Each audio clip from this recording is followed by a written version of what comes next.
আপনাদের কাছে কি উচ্চ বংশীয় কোনো ছাগলের সন্ধান আছে? থাকলে প্লিজ আপনারা একটু আমাকে জানান, আমি খুব বিপদের মধ্যে আছি।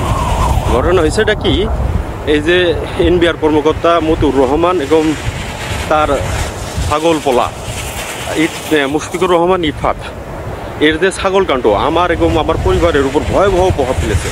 বিষয়টা হয়েছে কি, আপনাদের সাথে একটু শেয়ার করি। সেটা হলো, আমার একমাত্র ছেলে ইয়াসিন আহমেদ, তার বয়স 6.5 বছর।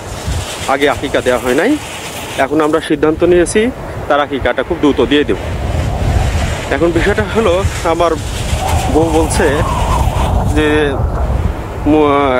মতিউর রহমান একজন সরকারি কর্মকর্তা, তুমিও একজন সরকারি কর্মকর্তা, এর পোলারে যদি 15 লক্ষ টাকা দিয়ে উচ্চ বংশের ছাগল কুরবানি দিতে পারে, তাহলে তুমি কেন তোমার একমাত্র ছেলের জন্য একটা উচ্চ বংশীয় ছাগল, মানে 2টা ছাগল আকিকা দিতে পারবা না?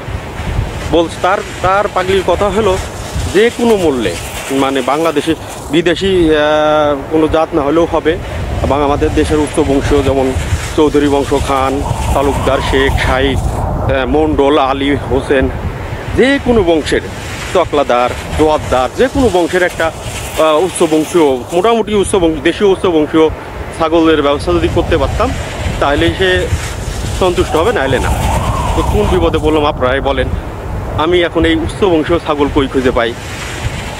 যদি আপনাদের কারো কাছে এই সম্পর্কীয় কোনো তথ্য থাকে, প্লিজ আমাকে একটু জানান, এই বিপদ থেকে আমাকে উদ্ধার করেন।